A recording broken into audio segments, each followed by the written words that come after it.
नमस्कार।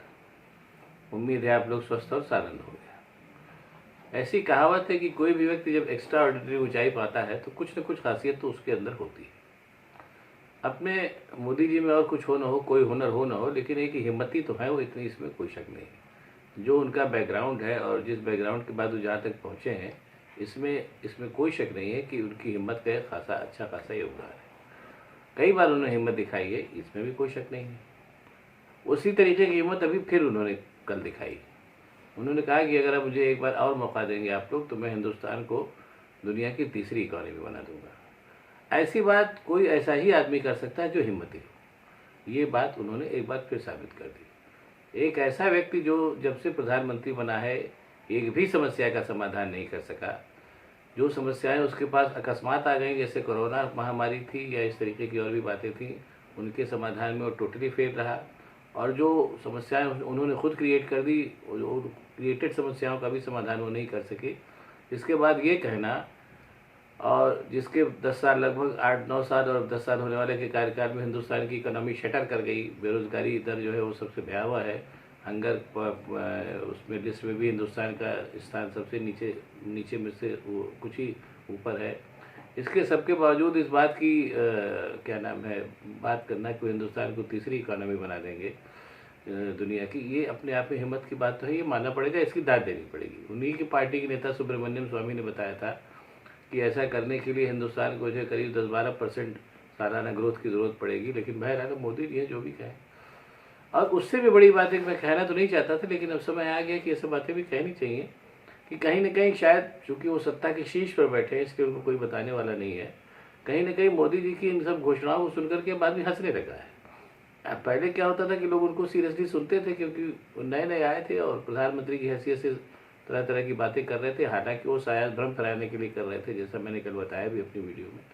लेकिन बहरहाल उस समय लोग उनको थोड़ा ध्यान से सुनते भी थे, लेकिन अब लोग उनकी बातों को सुनकर हंसने लगते। बहरहाल प्रधानमंत्री तो आज की तारीख में हैं ही वो, और उनको ऐसी मंशा है कि तीसरी बार भी बने।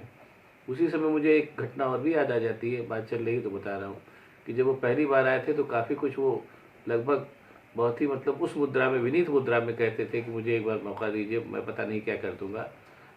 और खैर पता नहीं उन्होंने क्या कर भी दिया, ये भी सही बात है। बहरहाल अब कल उनका बयान आया है कि अगर आप मुझे तीसरी बार भी प्रधानमंत्री बनाएंगे या प्रधान सेवा का मौका देंगे, क्योंकि सेवा करने के लिए एकदम उतारू है, इसमें कोई शक नहीं, तो मैं हिंदुस्तान को दुनिया की तीसरी इकोनॉमी बना दूंगा। बहरहाल अब कह रहे हैं तो मानने की कोई मतलब मानना ही पड़ेगा। उसके जवाब में अपने राहुल गांधी ने भी जवाब दिया। उन्होंने कहा कि भाई ये जो व्यक्ति इतना मतलब आर्थिक कुप्रबंधन, मतलब इतना हद तक का आर्थिक कुप्रबंधन का दोषी है कि उसने नोटबंदी जैसी हरकत कर दी, जो कि या तो मतलब एक तरीके से हिंदुस्तान की इकोनॉमी को नष्ट करने की साजिश थी, या ये कह लीजिए कि उस नोटबंदी से उत्पन्न परिणामों को वो झेल नहीं पाया और रोने लगे।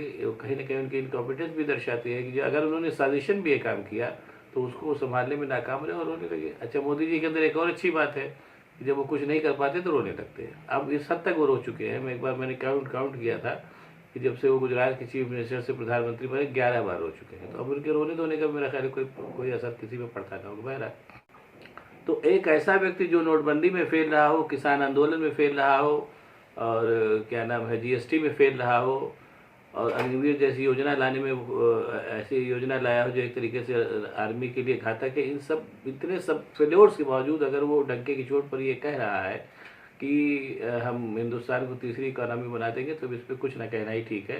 अब जो करना है करेंगे, प्रधानमंत्री तो हैं ही। अब यहाँ से मैं एक दूसरी बात आपको बताना चाहूँगा, उसको ध्यान से सुनिएगा।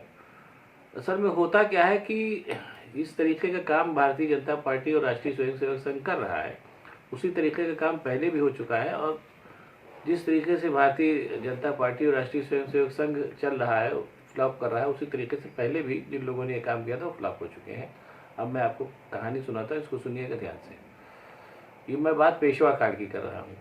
जो स्थिति क्या नाम है भाजपा और संघ की है कि उन लोगों ने कहा कि वो हिंदुत्व की स्थापना करना चाहते हैं, वैसे ही हिंदुत्व की स्थापना पेशवा ने भी करनी चाहिए थी।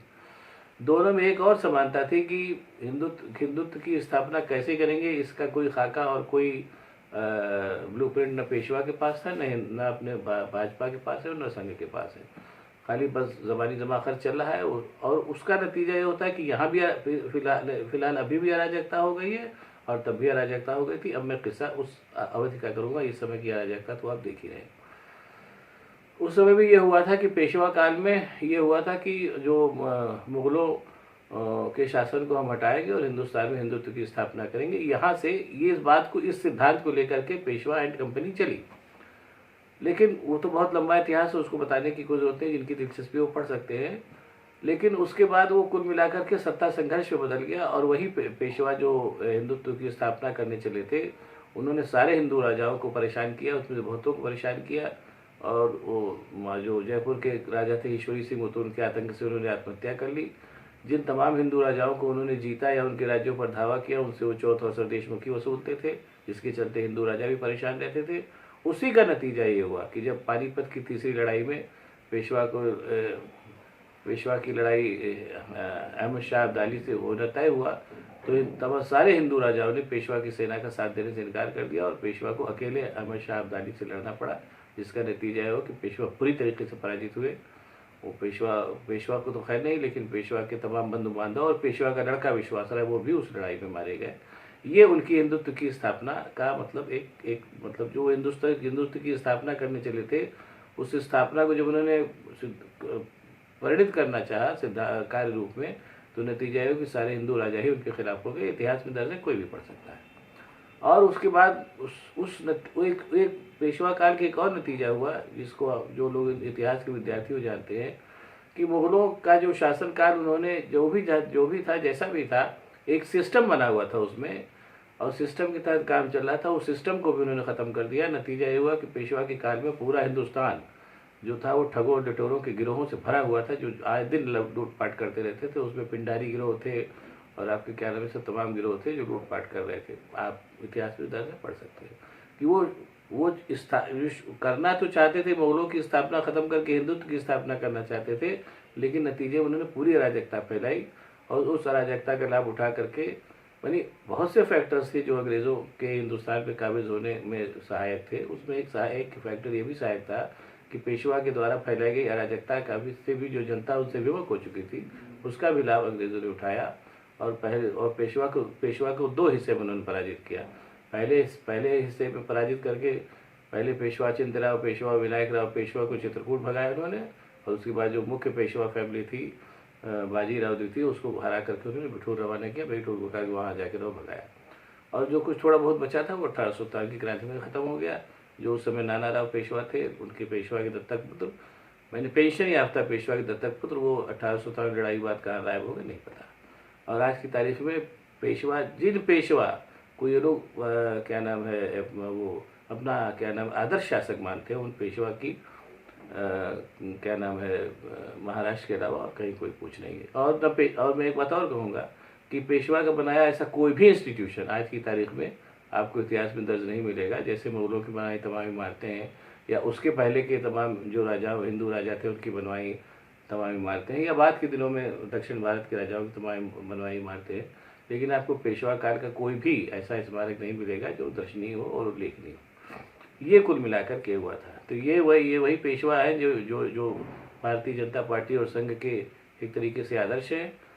जैसे पेशवा काल में कहीं कोई ब्लूप्रिंट नहीं था कि कैसे मुगलों को हटा करके एक नया हिंदुत्व की स्थापना की जाए, वही हाल इन लोगों का भी है। ठीक है, आप हिंदुत्व की स्थापना करना चाहते करिए, लेकिन कैसे करेंगे इसका कोई ब्लूप्रिंट न संघ के पास है, न भाजपा के पास है। 9 साल के शासनकाल में दिखाई दे रहा है। अब उसके बाद इतना कहना तय है कि जैसे उस समय अराजकता हुई थी, वैसे ही अराजकता इस समय भी फैल गई है। देखिए आगे क्या होता है, उसको देखना दिलचस्प होगा। बहरहाल आप लोगों से फिर प्रार्थना है कि जो लोग भी इस वीडियो को देखें, पूरा देखें, आपको समझ में आएगा, और कमेंट भी करेंगे तो और अच्छा रहेगा। बहरहाल अगर आपको ये वीडियो पसंद आए तो इसको लाइक करें, साथ ही साथ मेरे चैनल को सब्सक्राइब करें, ताकि मैं और भी ऐसी बातें आपको बताता रह सकूँ। बहुत बहुत धन्यवाद, नमस्कार।